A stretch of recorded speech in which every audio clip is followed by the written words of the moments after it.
Last couple of weeks, we've done a lot of discussion about who was the better player. LeBron, Michael Jordan. Where do the old-time guys fit into that conversation? Our next guest became the first NBA coach to get to 1,000 wins on this day in 1996. So I want to say a very happy anniversary to Lenny Wilkens, former NBA player, NBA coach. Did you know it was this day in 1996 you got to 1,000? I really didn't. In fact, someone called me this morning right after you guys alerted me and mentioned it. We wanted to celebrate it. What did it mean at the time? Did you look around and go, hey, I got to 1,000? Did you write yourself an Instagram post? I mean, what did you do to celebrate? Listen, we were playing. I didn't think much about it, but the Hawks were very gracious. That's the team I was coaching at the time, and they presented me with a ring that had 1,000 on it. Wow. So they made it very special for me to say the Atlanta Hawks. You had a very interesting career, and I think one of the most diverse careers in that you went to 13 All-Star games, 9 times as a player, 4 times as a coach. You've been inducted into the Basketball Hall of Fame 3 different times, player, coach, and also part of the Dream Team in '92, where you were an assistant coach. You're in the College Basketball Hall of Fame. When you started out as a kid, I take you back to Brooklyn and back into high school. Is this all, hey, Lenny, you're going to be in the Hall of Fame one day? Would you have laughed? I probably would have. I mean, I was a huge baseball fan, and I was a Dodger fan, and I was very impressed with Jackie Robinson. So I used to go to Ebbets Field quite a bit, and eventually I got hooked on basketball, but baseball was the first sport. I mean, growing up being a street kid, we played stickball, handball, punchball, you name it. I mean, we were always out playing some type of ball. What was it like to go to Ebbets Field and watch Jackie Robinson? Oh, it was fabulous. It was great. I mean, we could only afford bleacher seats, but that was okay. Yeah. Because we got a chance to watch. It was about 4 or 5 of us, and we loved baseball. And I had a cousin who was a tremendous baseball athlete, and the Dodgers wanted him to come, but unfortunately, he just was one of those guys that didn't want to leave the neighborhood. April 1947, Jackie Robinson gets in the lineup, and I know you were 10 years old when that happened, or 9 or 10. Were you aware of it at the time?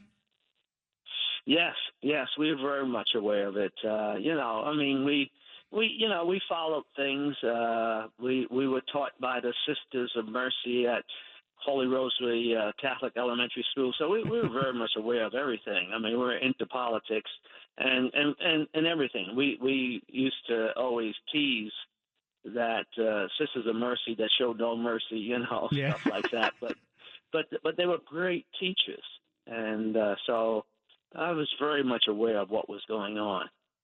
We've had this discussion about Michael Jordan and LeBron that everybody seems to want to have, like who's the better player all time. But who do we need to make an argument for that was playing in the 60s, 70s that everybody's ignoring?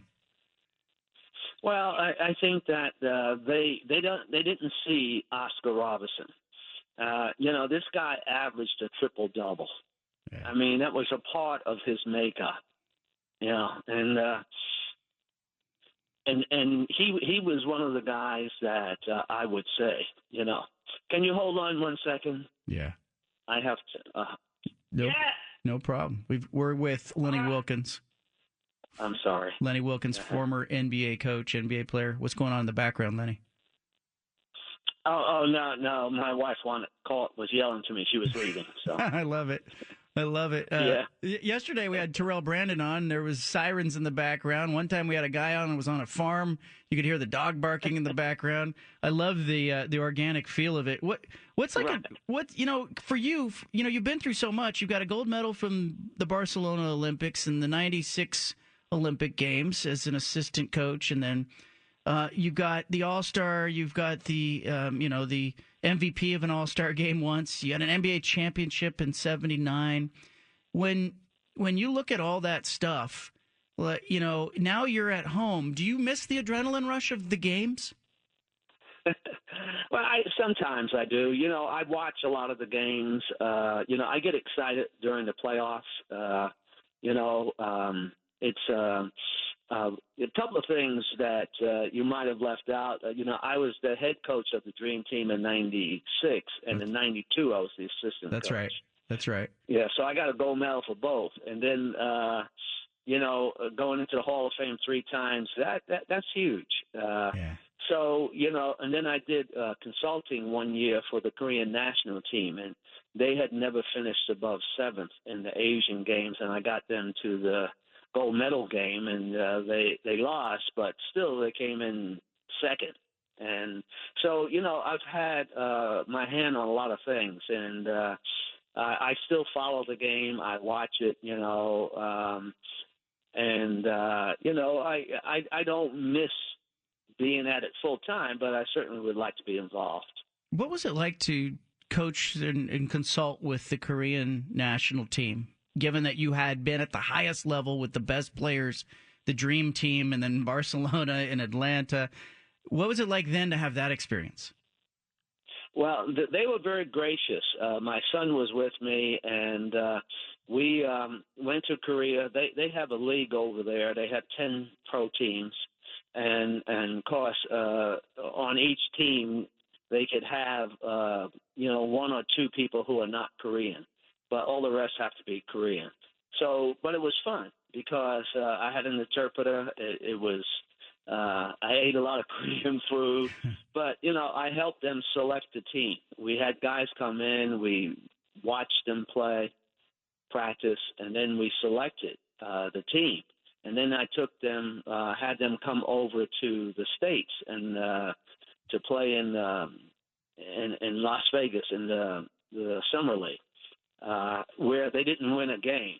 But then later on, we went down to L.A. for that Summer League, and they won 5 games. So they learned their lessons. It was a lot of fun. I enjoyed it, and to see them compete. I mean, they're very serious about it. They play until the last second on the clock, and where even if they're up by 30, they're going to play hard that last second. And so it was fun. It was a great experience. Lenny Wilkens with us, legendary coach and player in the NBA, and we talked about your Olympic experience. 92 in Barcelona, there's the Dream Team. You've got Jordan, you've got Magic Johnson, Larry Bird. What was that experience like to be an assistant on that team, and then in 96 you take over as the head coach? Well, it was a lot of fun for us because, the one thing that people maybe sometimes didn't get to see a lot early on was that the pros were very competitive, and they wanted to show the world that they were the best because at that time there was some question and about, the European players really improving, and they did. They had improved. But our guys were still the best, and our practices were incredible because they competed, they challenged one another, they got each other ready, they had great respect for each other, and it was a wonderful time. So I really enjoyed it. I enjoyed 92, I enjoyed 96 because those young pros like Gary Payton and they came and they wanted to show that they were good too. So it was a fun time, and the players, like I said, they came to compete. They were going to show the world how good they were. I remember the 92 team. Like, I think you played Angola in the first game, and you beat them like 116 to 40. And then there was a lot of the opposing players were in awe of the NBA players. There was posing for photographs, and there were guys who were just like, oh, I cannot believe I'm on the court. What was that experience like as a coach to see the other team in awe of your guys? Well, it was something that we all talked about and kind of laughed about, and our guys couldn't believe it. But we knew that in 96 they would try to compete a lot better. Yeah. But the 96 team, they wanted to do as well as the 92 team. So those guys, I had Reggie Miller was on their team, Akeem Olajuwon. These guys all wanted to play hard too. and so they all they did was hear about the '92 team winning every game by 20 plus. Yeah. So they wanted to try and do that as well, and they came very close. Yeah, I think you won. You had your point differential in '96 was 177 points in the 5 pool games. So you won your pool play by 35-point average. Yes. So how did you keep your guys sharp when you're blowing out everybody in pool play? Well, I told them I just tried to encourage the players that we were on a world stage and we were representing our country. And so let's do it the best we can. Let's show the world how good we are. Let's go out there and compete. It's for a short period of time, and we need to show our best effort. And they all bought into it. Yeah, and I see the photographs from that '96 medal ceremony. What's it like to see your guys up there getting a gold medal?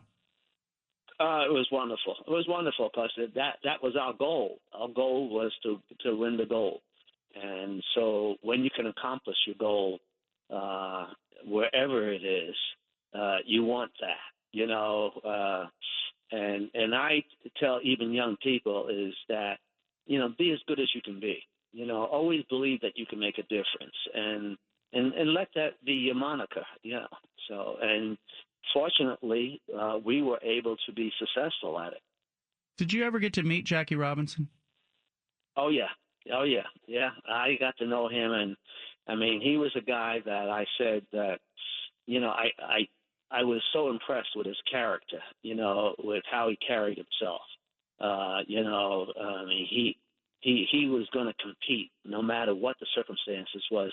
He came ready to compete, and I wanted to be the same way. I felt like, here was a guy that not only competed, but he understood the game, and he was smart about the game, when to take off, when to steal. I saw him steal home plate, and I can't say that for a lot of people. I would be remiss if I didn't ask you, if we're starting a franchise and you're the coach, and you can have young Michael Jordan in the start of his prime or young LeBron in the start of his prime, which of those guys does Lenny Wilkens have to have? Either one. I mean, they're both great players, you know? And I know that people want to compare these guys all the time, but, the great players in their era were great. It was like I was mentioning about Oscar Robertson. He was great in his era. A lot of guys were, Jerry West, and Elgin Baylor. I don't think you ever saw anyone like him in his era. So in their era, these were all great players, and I think that you talk about one, you got to talk about all of them. I love it. Lenny Wilkens, you are a wealth of information, probably the most decorated guest we've ever had on the show. I mean, I think people don't know. You talk to a Hall of Famer, then you talk to a guy who's in the Hall of Fame 3 times. And you talk to a guy who's won a championship, and then hey, also 2 gold medals. It's just a remarkable career. Congratulations on that. Well, thank you so much. I feel very blessed about that. All right, Coach, thank you so much. And there's Lenny Wilkens, former NBA coach, former NBA player, 13 All-Star games, 9 as a player. Something to learn from Lenny Wilkens, too. And I love that he grows up going to see Jackie Robinson play, and then later in life, he ends up, friends with Jackie Robinson.